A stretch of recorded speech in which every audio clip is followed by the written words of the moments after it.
Hello and welcome everyone to Waterloo, Wisconsin. We're kicking off the first round of the Cyclocross World Cup for this season. We're at the Trek Factory. We have an awesome course for us, so let's get into it. We're just coming by the start-finish straight. It's a very short start stretch, right into the whole shot. There's not this really big pinch point quite yet, just coming up onto the side of this hill, and now it starts to bottleneck a little bit. We have this sweeping right-hand turn. You'll start to see it's not really dusty this year. We've done this course in a number of different conditions, dusty, heavy mud, but we've had some rain over the last couple days. It's really been able to tack up the soil and make it hard packed. So already some tight turns. We're going to be coming by pit 1 here very shortly, and we're going to check in with Cannondale mechanic Mike Barry on his opinions on pit box selection here. So the choosing the right pit box is great. You need to make sure you find just the right spot. You will be pitting early in the boxes on pit 1, later in the boxes on pit 2.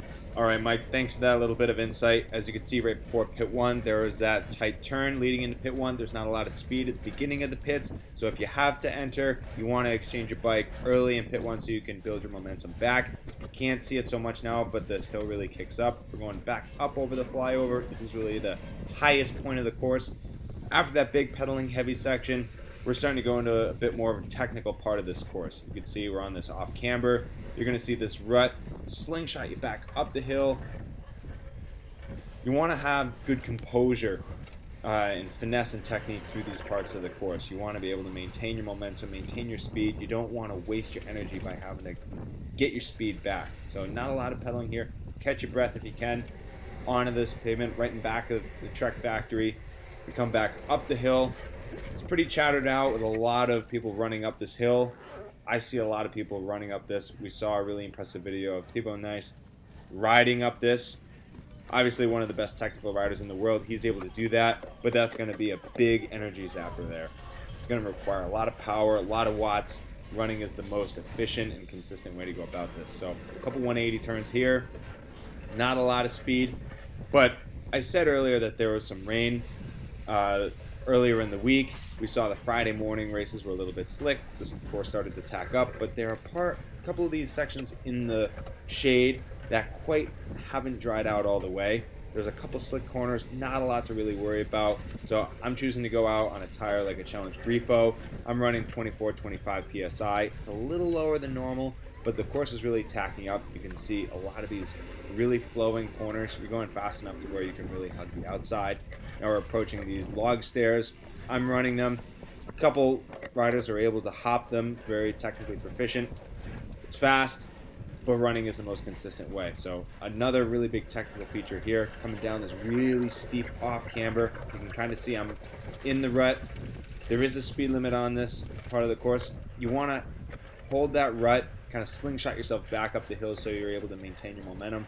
If you're able to, try to keep your feet in, but also tripoding is something that it's very useful to get down this really steep off camber. So protect yourself, come into it composed with good speed, and come out of it with good exit speed. Catch your breath, going back down the side of this hill. Couple roots and rocks on this descent.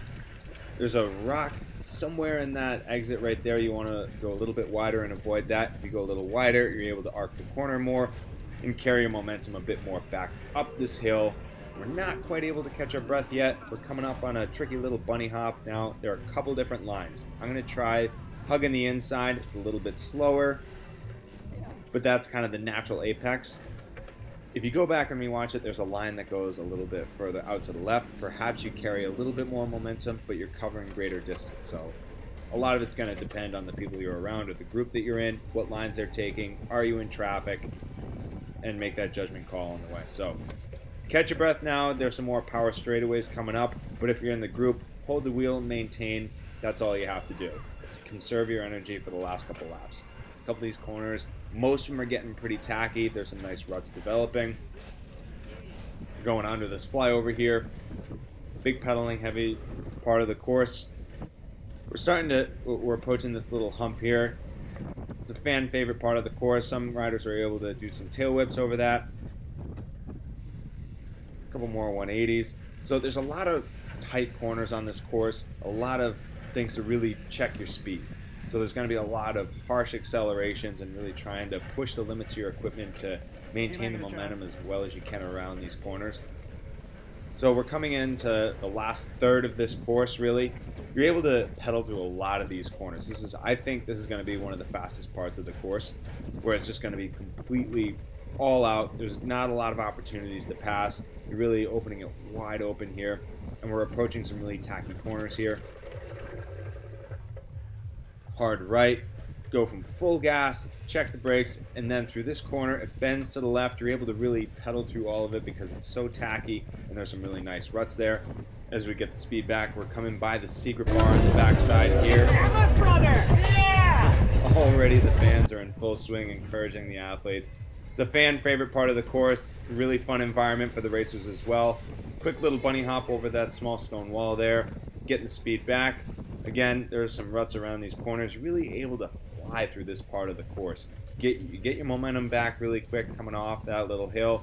And again, this is one of the heavier pedaling parts of the course, where we're going to be coming back up and over this flyover here. Maybe catch a bit of a breather here, but the barriers are coming up. You'll see that the barriers really aren't that tall. I'm guessing they're about 30 centimeters. They're far enough apart. It's going to be very easy to bunny hop these at full speed. Right after this bend, boom, boom, on the pedals really soon after. And the hill starts to kick up a little bit here, so you want to have good momentum coming off the barriers. Under the flyover, bending left. And we're going to approach the last significant feature of this course. And really, because the course is so tacky and there are some good ruts burned in, it's so fast and it's a little bit harder to wash out in this part of the course. So you see, drop down, you're coming into this off camber, 180. There's some nice ruts there. You're able to get the speed back. You're going to be bending left here. And there's a really nice ledge you can see. So from here up to the top, you can really pedal this ledge. You want to be careful that your pedals aren't striking the left side, the higher part of this off camber. But if you're able to lean the bike just right and lean more with your shoulders, keep the bike upright, you're able to pedal that whole way up, maintain your momentum. Same with these couple corners. You can really arc these corners all the way around to the outside. I think that the biggest challenge of this course is going to be riding within the group and holding the wheel in front of you, because there's so many riders at such a high level and able to really drive the bike well technically, that's going to be the biggest factor. Holding that wheel in front of you and holding your position and protecting your own line. So that's the sprint. Coming into this 180 left, we're about 50 meters from the finish line, and that's the course. We've got a really exciting track here with some awesome racing coming up. Thank you for watching and following along. Hope to see you at the races or following along live. Take care.